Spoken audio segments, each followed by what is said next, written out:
ایک لمحے کے لیے ذرا تصور کریں۔ جی۔ تصور کریں کہ ایک انسان اپنی پوری زندگی بس ایک ٹریڈ مل پر بھاگتے ہوئے گزار دیتا ہے۔ وہ پسینے میں بالکل شرابور ہے، تھکا ہوا ہے، پٹھوں میں درد ہو رہا ہے۔ بالکل پٹھوں میں درد ہے، لیکن وہ اس امید پر مسلسل بھاگ رہا ہے کہ شاید یہ جو اگلا قدم ہے نا، یہ اسے کسی بہت ہی خوبصورت منزل تک پہنچا دے گا۔ حالانکہ منزل تو کوئی ہوتی ہی نہیں۔ صحیح بات ہے۔ اور جب وہ تھک ہار کر بالآخر رکتا ہے اور پیچھے مڑ کر دیکھتا ہے تو اسے احساس ہوتا ہے کہ بھائی اس نے تو 1 انچ کا بھی سفر طے نہیں کیا۔ یعنی وہ وہیں کا وہیں کھڑا ہے جہاں سے اس نے دوڑنا شروع کیا تھا۔ 100%۔ تو آج کے اس تفصیلی جائزے میں ہم بالکل اسی ٹریڈ مل کے بارے میں بات کر رہے ہیں جسے ہم روزمرہ کی عام زبان میں زندگی کی بھاگ دوڑ یا سکون کی تلاش کہتے ہیں۔ یہ ایک بہت ہی زبردست اور میں کہوں گا بہت گہرا موضوع ہے۔ جی، اور آج ہم ایک بڑی ہی دلچسپ اور فکر انگیز گفتگو میں اترنے والے ہیں۔ یہ پوری گفتگو ہم نے پریکٹیکل وزڈم نامی یوٹیوب چینل کی ایک بہت ہی شاندار ویڈیو سے اخذ کی ہے۔ اچھا، اب اس کا عنوان کیا تھا؟ اس کا عنوان ہے زندگی میں مؤثر تبدیلیاں کیسے لائی جائیں، دل مان گیا۔ اور آج ہمارا مشن بس یہ سمجھنا ہے کہ انسان آخر اپنا سکون غلط جگہوں پر کیوں ڈھونڈتا رہتا ہے۔ یعنی باہر کی دنیا میں۔ جی ہاں، اور کس طرح بس ایک چھوٹی سی اندرونی تبدیلی، ایک قلبی شفٹ انسان کے بیرونی اعمال کو ناقابل یقین حد تک آسان بنا دیتی ہے۔ یہ جو آپ نے شروع میں ٹریڈ مل والا تصور دیا نا، یہ واقعی انسانی نفسیات کی سب سے بڑی الجھن کو بے نقاب کرتا ہے۔ بالکل، مجھے بھی یہی لگا۔ دیکھیں، انسان ہمیشہ سے نا اس سراب کے پیچھے بھاگتا رہا ہے کہ وہ باہر کی دنیا کو کنٹرول کر کے اندر سکون لے آئے گا۔ یعنی اگر حالات ٹھیک ہو جائیں تو اندر کا موسم بھی ٹھیک ہو جائے گا۔ بالکل، ہم یہی سوچتے ہیں کہ بھئی بیرونی عوامل درست ہو جائیں تو اندرونی سکون خود بخود مل جائے گا۔ لیکن آج ہم جس فلسفے کا جائزہ لے رہے ہیں وہ اس روایتی سوچ کو پوری طرح سے الٹ دیتا ہے۔ الٹا کر دیتا ہے، بالکل۔ جی، اور بات دراصل یہ ہے کہ انسان وسائل اور سکون کے درمیان جو ایک واضح فرق ہے نا، وہ بھول گیا ہے۔ صحیح، اور یہیں سے بات بہت دلچسپ ہو جاتی ہے، کیونکہ اس ویڈیو کا جو نقطۂ آغاز ہے وہ اسی چونکا دینے والے اصول سے ہوتا ہے کہ حقیقی سکون ہمیشہ اندر سے ملتا ہے، اور باہر کا سارا سامان اس کے سامنے کسی کام کا نہیں۔ بالکل بیکار ہے۔ وہاں ایک بہت ہی حیران کن اور میں کہوں گی کہ ایک تلخ انسانی تضاد پیش کیا گیا ہے، ایک ایسا تضاد جو ہم سب اپنے ارد گرد روز دیکھتے ہیں، لیکن ہم اس پر کبھی غور نہیں کرتے۔ بالکل غور نہیں کرتے۔ بتایا گیا ہے کہ مال، طاقت یا رشتہ داروں کی کثرت جو ہے وہ بذات خود کسی بھی سکون کی ضمانت نہیں ہے۔ یہ تو بڑی عام سی بات لگتی ہے، لیکن اس کی گہرائی بہت زیادہ ہے۔ جی، مثال کے طور پر کوئی شخص اس لیے پریشان ہے کہ اس کی شادی نہیں ہوئی، اور دوسرا شخص شادی ہو جانے کے بعد بیوی بچوں اور خاندانی مسائل کی وجہ سے پریشان ہے۔ بالکل ایسا ہی ہے۔ یا کوئی انسان مال نہ ہونے کی وجہ سے راتوں کو جاگ رہا ہے، اور کسی کو مال مل گیا ہے تو اب وہ اس کی حفاظت کے ڈر سے نہیں سو پا رہا۔ 100%۔ لیکن یہاں میں ایک سوال اٹھانا چاہ رہی تھی۔ جی ضرور پوچھیں۔ دیکھیں، یہ بات سننے میں تو بڑی فلسفیانہ اور اچھی لگتی ہے کہ بھئی سکون اندر ہے، لیکن جب کسی انسان کے پاس اپنے بل ادا کرنے کے پیسے ہی نہ ہوں تو وہ اندر کے سکون کو کیسے بیدار کرے؟ یہ بہت پریکٹیکل سوال ہے۔ کیا یہ فلسفہ صرف ان لوگوں کے لیے نہیں ہے جن کے پاس پہلے سے سب کچھ موجود ہے؟ میں بس یہ سوچ رہی تھی۔ یہ ایک انتہائی اہم اور بنیادی سوال اٹھایا آپ نے، اور عام طور پر ذہن میں یہی الجھن پیدا ہوتی ہے، لیکن یہاں ہمیں اس بات کی تھوڑی سی گہرائی میں جانا ہوگا۔ اچھا، بتائیے۔ دیکھیں، جسمانی تکلیف اور نفسیاتی بے سکونی میں ایک بہت بڑا فرق ہوتا ہے۔ غربت، بھوک یا بنیادی ضروریات کو نہ ہونا یقیناً ایک جسمانی اور معاشی مسئلہ ہے، اور اسے حل کرنے کے لیے وسائل چاہیے ہوتے ہیں۔ بالکل، اسے وسائل ہی حل کریں گے، لیکن جس بے سکونی کی بات اس تصور میں کی جا رہی ہے نا، وہ ایک نفسیاتی اور روحانی خلا ہے۔ روحانی خلا۔ جی، اگر کوئی شخص یہ سمجھتا ہے کہ بس میرا بینک بیلنس بڑھ جائے تو میری اندرونی بے چینی، میرا خوف، تنہائی، یہ سب ختم ہو جائے گا، تو وہ ایک بہت بڑی غلط فہمی میں ہے۔ تو پھر اسے کیا کہتے ہیں نفسیات میں؟ ہم اسے نفسیات کی زبان میں ہیڈونک ٹریڈ مل کہتے ہیں۔ ہیڈونک ٹریڈ مل؟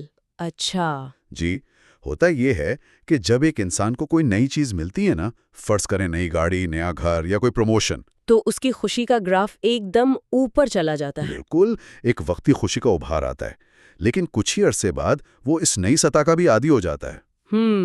اور وہ گراف واپس وہیں آ گرتا ہے جہاں سے چلا تھا۔ 100%۔ اس کی وجہ بڑی سادہ ہے کہ جب تک زندگی میں کوئی گہری روحانی بنیاد موجود نہ ہو، جسے ہم دین یا کوئی بڑا اعلیٰ مقصد کہہ لیں، تو یہ دنیاوی کامیابیاں خود بوجھ بن جاتی ہیں۔ بالکل بوجھ بن جاتی ہیں۔ ان کو پانے کی تڑپ اور پھر ان کے چھن جانے کا جو خوف ہے، وہ انسان کو کبھی سکھ کا سانس نہیں لینے دیتا۔ ارے واہ، یہ تشریح واقعی بہت کچھ صاف کر دیتی ہے۔ مطلب مجھے تو یہ بالکل ایسا لگ رہا ہے جیسے کسی کے پاس ایک بہت ہی مہنگی کروڑوں روپے والی جدید ترین کشتی ہو، لیکن مسئلہ یہ ہے کہ وہ اسے کسی صحرا میں چلانے کی کوشش کر رہا ہے۔ کیا بات ہے، بہت زبردست تشبیہ دی آپ نے۔ ہے نا؟ مطلب ظاہری چیزیں، وہ جو کشتی ہے وہ بذات خود تو بری نہیں ہے، بالکل بری نہیں ہے، لیکن جب اس کے ارد گرد کا ماحول اور مقصد ہی غلط ہو تو وہ کشتی سواری کے بجائے ایک عذاب بن جاتی ہے۔ انسان اسے اپنے کندھوں پر اٹھا کر ریت پر گھسیٹ رہا ہوتا ہے۔ صحیح، یعنی ملنے سے پہلے کی تڑپ اور ملنے کے بعد کی اکتاہٹ، ان دونوں کے بیچ میں انسان پس کر رہ جاتا ہے۔ بالکل۔ تو اگر یہ بات ثابت ہو گئی کہ بھائی ظاہری چیزیں اکیلے سکون نہیں دے سکتی، تو پھر زندگی کا اصل محور ہونا کیا چاہیے؟ یہ اصل سوال ہے۔ جی، اور یہاں سے یہ گفتگو ایک بہت ہی وسیع، بلکہ میں کہوں گی ایک کائناتی قانون کی طرف مڑتی ہے، جو کہ انسان کے اعمال اور ان کے نتائج کے بارے میں ہے۔ جی، اور یہ کائناتی قانون عمل اور رد عمل، یعنی کاز اینڈ ایفیکٹ کا ایک ایسا تصور پیش کرتا ہے جو انسان کی سوچ کا دائرہ صرف اس کی اپنی ذات سے نکال کر پوری کائنات تک پھیلا دیتا ہے۔ صحیح۔ دیکھیں، اس نظریے کے مطابق انسان کے اعمال کا تعلق صرف اس دنیا کے مادی حالات تک محدود نہیں ہے، بلکہ اس کا براہ راست اثر ایک وسیع تر نظام پر پڑتا ہے۔ یعنی کائنات ایک منظم اور جڑا ہوا نظام ہے۔ بالکل، سب کچھ آپس میں کنیکٹڈ ہے۔ جی ہاں، اور اس ویڈیو میں اس تصور کو بڑی خوبصورتی سے بیان کیا گیا ہے کہ اگر زمین پر اچھے اعمال کیے جائیں تو اس کے نتیجے میں آسمان سے اچھے اور فائدہ مند فیصلے نازل ہوتے ہیں۔ سبحان اللہ، بالکل ایسا ہی ہے۔ اور اس کے بالکل الٹ، اگر زمین پر نافرمانی کی جائے، کائناتی اصولوں کو توڑا جائے، تو نہ صرف یہ دنیا خراب ہوتی ہے بلکہ آخرت تو اس سے بھی زیادہ بگڑ جاتی ہے۔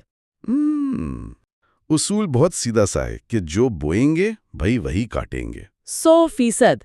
یہ دنیا صرف اور صرف عمل کرنے کی جگہ ہے، بیج بونے کا کھیت ہے، اور آخرت اس عمل کی جزائے یا سزا کا گھر ہے۔ لیکن اس حصے پر غور کرتے ہوئے مجھے ایک تشبیہ نے بہت زیادہ سوچنے پر مجبور کر دیا۔ کون سی بات؟ وہ جس میں کہا گیا ہے کہ اس زندگی کی گاڑی کا کوئی ریورس گیئر نہیں ہے، وقت جو گزر گیا وہ کسی صورت واپس نہیں آ سکتا۔ جی، وقت کی سوئی الٹی نہیں گھومتی۔ لیکن سچی بات بتاؤں، مجھے تو یہ ریورس گیئر نہ ہونے کا تصور بہت خوفناک لگتا ہے۔ خوفناک کیوں؟ مطلب اگر زندگی واقعی ایک ایسی گاڑی ہے جو صرف آگے بھاگ رہی ہے، اور فرض کریں ایک انسان نے 20 یا 30 سال کی عمر میں کوئی بہت بڑی غلطی کر دی، تو کیا اس کا مطلب یہ ہے کہ وہ بس تباہ ہو گیا؟ اچھا، آپ اس زاویہ سے دیکھ رہی ہیں۔ ہاں نا؟ کیا یہ نظریہ انسان کو ایک قسم کے دائمی خوف اور ناامیدی میں مبتلا نہیں کر دیتا؟ دیکھیں، آپ کا یہ خوف اپنی جگہ بالکل فطری ہے نا؟ مطلب ہماری بے حسی کی ایک وجہ یہ بھی تو ہے کہ ہم سوچتے ہیں ہمارے پاس لامحدود وقت ہے، لیکن یہ سوچنا کہ کوئی واپسی کا راستہ ہی نہیں، یہ تو مفلوج کر دینے کے لیے کافی ہے۔ جی، جب ہم سنتے ہیں کہ ریورس گیئر نہیں ہے تو پہلا تاثر یہی ملتا ہے کہ شاید ہر غلطی حتمی ہے اور اس کی تلافی نہیں ہو سکتی۔ لیکن اگر ہم اس کائناتی قانون کے کام کرنے کے طریقے کو سمجھیں نا، اچھا، تو کیا ہوتا ہے؟ تو یہ خوف کے بجائے ایک انتہائی طاقتور بیداری میں بدل جاتا ہے۔ ماہرین نفسیات بھی یہ مانتے ہیں کہ جب کسی انسان کو وقت کے حتمی ہونے کا، اس کے ضائع ہونے کا سچا احساس ہوتا ہے تو اس کے فیصلوں کی نوعیت یکسر بدل جاتی ہے۔ یعنی بات نا امیدی کی نہیں ہو رہی؟ بالکل نہیں، بات غفلت سے جاگنے کی ہو رہی ہے۔ ذرا تصور کریں، آخرت کے بارے میں بتایا گیا ہے کہ وہاں صرف فرشتے سوال پوچھنے والے ہوں گے۔ تب عمل کا کوئی وقت نہیں ملے گا؟ بالکل، وہ مقام ہے جہاں پرچہ جمع کروانے کا ٹائم ختم ہو چکا ہوگا۔ انسان عموماً نہ کل کے فریب میں جیتا ہے۔ ارے ہاں، ہم سب سوچتے ہیں کہ کل سے بہتر انسان بن جائیں گے، کل سے ڈائٹنگ شروع کر دیں گے، کل سے سچ بولیں گے۔ جی، اور یہ احساس زیاں کہ وقت کی گاڑی صرف آگے جا رہی ہے، یہ انسان کو اپنے موجودہ لمحے یعنی آج کی اہمیت سمجھنے پر مجبور کرتا ہے۔ صحیح، یعنی جب یہ بات ذہن میں بیٹھ جائے کہ گزرا ہوا کل کبھی واپس نہیں آئے گا، تو انسان آج کے فیصلوں میں زیادہ محتاط ہو جاتا ہے۔ 100%۔ وہ محض وقت کاٹنے کے بجائے وقت کو بامقصد بنانا شروع کر دیتا ہے۔ دراصل یہ ریورس گیئر کا نہ ہونا حال کی طاقت کو پہچاننے کا نام ہے۔ کیا بات ہے! تو اس کا مطلب ہے کہ یہ تصور انسان کو ڈرانے کے لیے نہیں بلکہ اسے لمحہ موجود میں جگانے کے لیے ہے۔ بالکل، ویک اپ کال ہے۔ لیکن پھر بھی ایک ایسی گاڑی جو مسلسل آگے بڑھ رہی ہو، اس میں ایک چھوٹی سی غلطی بھی بہت بھاری پڑ سکتی ہے۔ ہم تو انسان ہیں نا؟ غلطیوں کا پتلا ہے۔ جی، انسان ہونے کے ناطے ہم سے غلطیاں ہونا، پھسل جانا تو ایک لازمی سی بات ہے۔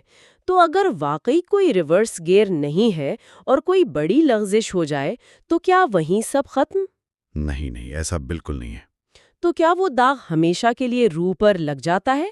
کیونکہ اس سوال کے جواب میں یہ فلسفہ ایک بہت ہی شاندار اور رونگٹے کھڑے کر دینے والے تصور کی طرف بڑھتا ہے۔ اور وہ ہے توبہ کا دروازہ۔ بالکل۔ اور یہی وہ موڑ ہے جہاں یہ پوری کی پوری گفتگو کائناتی انصاف سے نکل کر کائناتی رحمت کے ایک ایسے وسیع سمندر میں داخل ہو جاتی جس کا کوئی کنارہ ہی نہیں۔ ارے واہ!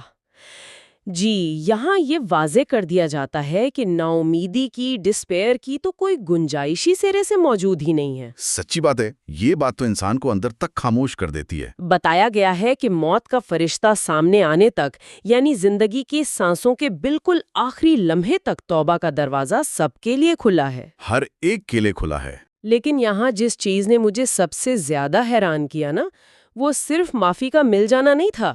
تو اور کیا تھا؟ وہ تھا اس عمل پر خالق کی رحمت اور خوشی کی جو منظر کشی کی گئی ہے۔ جب ایک گنہگار بندہ نادم ہوتا ہے، توبہ کر کے اپنے خالق سے صلح کرتا ہے، تو آسمان پر فرشتوں کو باقاعدہ چراغاں کرنے کا حکم ہوتا ہے۔ جی، یعنی جشن منایا جاتا ہے۔ ہاں، جشن منایا جاتا ہے۔ اور بات صرف جشن تک نہیں رکتی۔ خالق جبرائیل کو حکم دیتا ہے کہ جاؤ اور زمین والوں سے کہو کہ اس شخص کی بات مانیں، اس کا احترام کریں۔ کیونکہ اس نے اپنے خالق کی بات مان لی ہے۔ ذرا اس تضاد پر غور کریں آپ۔ ایک طرف ہم انسان ہیں جو دنیا میں چند لائکس اور فالوورز کے لیے چیخ رہے ہیں، اپنا سب کچھ داؤ پر لگائے بیٹھے ہیں۔ بالکل، اور دوسری طرف کائنات کا سب سے بڑا جشن ایک انسان کی اس خاموش سی تنہائی میں کی گئی توبہ پر منایا جا رہا ہے۔ بہت گہری بات ہے۔ ایک شخص اندھیرے کمرے میں بیٹھ کر محض دل میں پچھتاوا محسوس کرتا ہے، ایک آنسو گرتا ہے اور اس کے نتیجے میں پوری کائنات کے نظام میں ارتعاش پیدا ہو جاتا ہے، آسمانوں پر چراغاں ہوتا ہے۔ یہ کتنا طاقتور تصور ہے۔ یقین جانیے، یہ اس پوری گفتگو کا سب سے روح پرور حصہ ہے، اور اس کے پیچھے ایک بہت بڑی کائناتی منطق چھپی ہوئی ہے۔ وہ کیا؟ دیکھیں، ایک عام ذہن میں یہ سوال آ سکتا ہے نا کہ آخر ایک معمولی انسان کی توبہ پر فرشتے جشن کیوں منا رہے ہیں؟ ہاں، بالکل آتا ہے یہ سوال۔ تو اگر ہم اس کے وسیع مفہوم کو دیکھیں تو یہ دراصل انسان کی کھوئی ہوئی عزت اور اس کے وقار کی بحالی کا ایک کائناتی اعلان ہوتا ہے۔ کھوئی ہوئی عزت کی بحالی۔ جی، جیسا کہ ہم نے پہلے کہا، کائنات کا سارا نظام ایک انتہائی حساس ہم آہنگی یعنی ہارمونی پر چل رہا ہے۔ ہر سیارہ، ستارہ اپنے خالق کے قانون کا پابند ہے، سوائے انسان کے؟ بالکل۔ انسان کو ارادے کی آزادی دی گئی ہے، تو جب انسان نافرمانی کرتا ہے تو وہ دراصل اس کائناتی ہم آہنگی کو توڑتا ہے۔ وہ ایک ایسی دھن چھیڑ دیتا ہے جو کائنات کے ساز سے میل نہیں کھاتی۔ آہا، یہ بہت خوبصورت بات کہی آپ نے۔ لیکن جب وہ سچی توبہ کر کے اپنی انا کو ختم کرتا ہے اور خالق سے دوبارہ صلح کرتا ہے تو وہ واپس اس عظیم تر ہم آہنگی کا حصہ بن جاتا ہے۔ یعنی وہ دوبارہ اسی سور اور تال میں آ جاتا ہے۔ 100%۔ آسمان پر چراغاں ہونے کا مطلب ہی یہ ہے کہ پوری کائنات اس بھٹکے ہوئے مسافر کو واپس خوش آمدید کہہ رہی ہے۔ کیا بات ہے! اور یہ جو اعلان ہوتا ہے کہ اس شخص کی بات مانے، یہ کیا ظاہر کرتا ہے؟ یہ ظاہر کرتا ہے کہ خالق کے ساتھ سچی صلح انسان کا مقام پوری کائنات میں کتنا بلند کر دیتی ہے۔ انسان کی اصل طاقت، اس کا وقار اور اس کا انفلوئنس اسی روحانی تعلق میں ہے، دنیا کے مادی اسباب میں نہیں۔ یہ بات تو بہت حد تک صاف ہو گئی کہ سچی توبہ اور اعمال کی درستگی کائنات میں انسان کا مقام طے کرتی ہے، اور سکون کا تعلق باہر کے بجائے اندر سے ہے۔ بالکل واضح ہے۔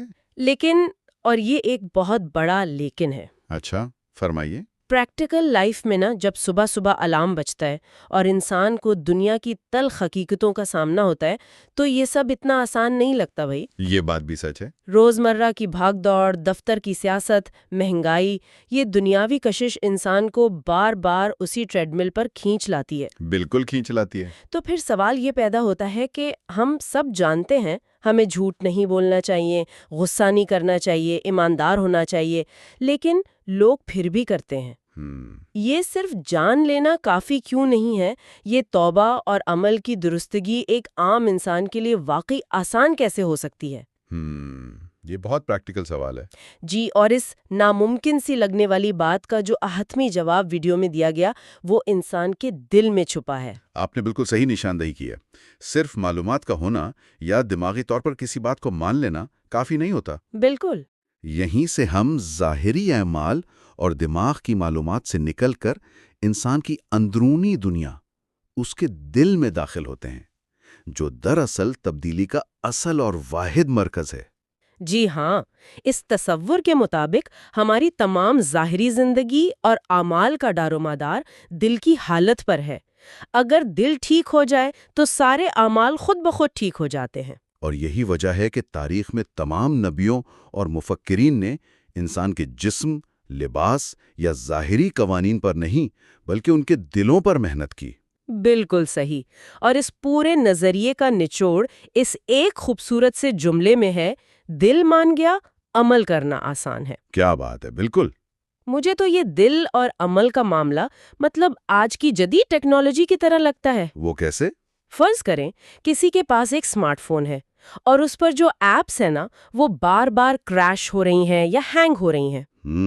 بہت عام سا مسئلہ ہے۔ اب وہ بندہ جتنا مرضی ان ایپس کو ڈیلیٹ کر لے، نئی ایپس انسٹال کر لے یا فون کی اسکرین کو کپڑے سے صاف کرتا رہے، مسئلہ حل نہیں ہوگا۔ ظاہر ہے نہیں ہوگا۔ کیونکہ اصل خرابی ان ایپس میں نہیں ہے بلکہ اس ڈیوائس کے آپریٹنگ سسٹم کے اندر ہے۔ ارے واہ، بڑی زبردست مثال دیا آپ نے۔ ہے نا؟ اور جیسے ہی وہ شخص اس کا او ایس اپڈیٹ کر لیتا ہے، اسے وائرس سے صاف کر لیتا ہے، تو باہر کی ساری ایپس خود بخود بغیر کسی خرابی کے چلنے لگتی ہیں۔ بالکل سموتھ ہو جاتی ہیں۔ تو دل بھی انسان کا آپریٹنگ سسٹم ہی تو ہے۔ اگر یہ اندر سے درست ہو جائے، سچائی کو دل و جان سے قبول کر لے، تو پھر ظاہری اعمال کو درست کرنا روزانہ کی کوئی تھکا دینے والی جنگ نہیں رہتی۔ یہ آپریٹنگ سسٹم والی تشبیہ اس سارے میکانزم کو سمجھنے کے لیے بہترین ہے۔ جب ہم کہتے ہیں کہ دل مان گیا، تو ہم دراصل تبدیلی کی اس سطح کی بات کر رہے ہیں جہاں عمل انسان کی فطرت بن جاتا ہے۔ بوجھ نہیں لگتا پھر۔ بالکل بوجھ نہیں لگتا۔ روحانی رہنما ہمیشہ یہی کہتے آئے ہیں کہ پائیدار تبدیلی کبھی باہر سے اندر نہیں آتی۔ تو پھر کہاں سے آتی ہے؟ یہ ہمیشہ اندر سے باہر، یعنی ان سائیڈ آؤٹ سفر کرتی ہے۔ ظاہری دنیا کے اصول، معاشرے کا ڈر انسان کو وقتی طور پر تو روک سکتے ہیں۔ ہاں، جیسے کیمرے کے ڈر سے ہم ٹریفک سگنل نہیں توڑتے۔ بالکل، لیکن یہ ڈر ہماری فطرت نہیں بدل سکتا۔ لیکن جب دل، جسے ہم انسانی شعور، نیت اور جذبات کا مرکز کہتے ہیں، کسی سچ کو مان لیتا ہے نا، تو پھر اچھے کام کرنا کوئی مجبوری نہیں لگتا۔ جب دل کا آپریٹنگ سسٹم اپڈیٹ ہو جائے تو صبح جلدی اٹھنا، کسی غریب کی مدد کرنا یا اپنی انا کو مار کر کسی کو معاف کر دینا یہ مشکل کام نہیں رہتے۔ یعنی یہ انسان کا سکون اور خوشی بن جاتے؟ 100%۔ اسے روزانہ اپنے آپ سے جنگ نہیں کرنی پڑتی۔ اسی لیے ساری تعلیمات کا زور اس بات پر ہے کہ دل کو منایا جائے، کیونکہ دل کی گواہی کے بغیر کیے گئے اعمال محض ایک کھوکھلا خول ہوتے ہیں جو کسی بھی وقت ٹوٹ سکتے ہیں۔ بالکل۔ چلیں جی، اب اس ساری طویل اور گہری گفتگو کو ہم سمیٹنے کی کوشش کرتے ہیں۔ آج کے اس تفصیلی جائزے میں ہم نے بے سکونی سے لے کر دل کے اندرونی تبدیلی تک کا ایک بڑا فکر انگیز سفر طے کیا ہے۔ بہت ہی خوبصورت سفر تھا۔ ہم نے دیکھا کہ انسان کیسے ایک نو ختم ہونے والی ہیڈونک ٹریڈمل پر بھاگ رہا ہے، جہاں وہ مال اور کامیابیوں میں سکون ڈھونڈتا ہے، مگر وہی چیزیں اسے اور پریشان کر دیتی ہیں۔ جی پھر ہم نے سمجھا کہ زندگی وہ گاڑی ہے جس کا کوئی ریورس گیئر نہیں، جس کا مقصد ہمیں ڈرانا نہیں بلکہ لمحہ موجود میں جگانا ہے، کیونکہ ہمارے ہر عمل کا فیصلہ آسمانوں پر ہو رہا ہے۔ اور ساتھ ہی ہم نے وہ وسیع کائناتی رحمت بھی جانی کہ توبہ کا دروازہ ہر دم کھلا ہے۔ بالکل، اور ایک سچے آنسو پر آسمانوں میں کائنات کا سب سے بڑا جشن منایا جاتا ہے۔ اور سب سے اہم بات جو آج ہم نے سیکھی وہ یہ کہ ظاہری ایپس کو ٹھیک کرنے کے بجائے اپنا اندرونی آپریٹنگ سسٹم، اپنا دل درست کریں۔ کیونکہ واقعی اگر دل مان گیا تو عمل کرنا آسان ہے۔ 100%۔ میں بس آخر میں یہ کہوں گا کہ یہ پوری گفتگو ہم سب کے لیے ایک یاد دہانی ہے، ایک ویک اپ کال ہے، جو اس شور و غل والی دنیا میں اپنا اندرونی سکون کھو بیٹھے ہیں۔ صحیح بات ہے۔ یہ زندگی قید خانہ نہیں بلکہ ایک موقع ہے تاکہ ہم اپنے دل کو درست سمت میں لا سکیں۔ یاد رکھیں، باہر کی دنیا فتح کرنے سے پہلے اندر کی جنگ جیتنا ضروری ہے۔ جب تک دل فتح نہیں ہوتا، باہر کی ہر فتح دراصل شکست ہی ہے۔ کیا بات کہی آپ نے! اور اسی گہری بات پر ہم آج کی اس گفتگو کو ایک ایسے سوال پر ختم کریں گے جو ہم سب کو سونے سے پہلے خود سے ضرور پوچھنا چاہیے۔ جی فرمائیے۔ ہم نے جان لیا کہ دل کا ٹھیک ہونا، اس آپریٹنگ سسٹم کا اپ ڈیٹ ہونا ہمارے اعمال درست کر دیتا ہے، لیکن روزمرہ کی اس تیز رفتار زندگی میں جہاں ہر وقت سوشل میڈیا اور خبروں کی بمباری ہو رہی ہے، ہر وقت اسکرین سامنے ہے۔ جو کچھ اسکرین پر دیکھتے ہیں، کیا وہ چیزیں ہمارے آپریٹنگ سسٹم کو سچائی قبول کرنے میں مدد دے رہی ہیں؟ یا پھر وہ ہمارے دل میں کوئی ایسا وائرس داخل کر رہی ہیں جو اسے بے سکونی کے اندھیرے غار میں دھکیل رہا ہے؟ بالکل، یہ وہ سوال ہے جس کا سامنا ہم سب کو کرنا ہے، کیونکہ جب تک انسان یہ نہیں سمجھے گا کہ وہ اپنے دل کو روزانہ خوراک کیا دے رہا ہے، وہ یہ کبھی نہیں جان پائے گا کہ اس کا دل سچائی کو ماننے سے انکار کیوں کر رہا ہے۔ بالکل صحیح کہا آپ نے۔ تو اس سوال پر ضرور غور کیجیے گا۔ بہت شکریہ۔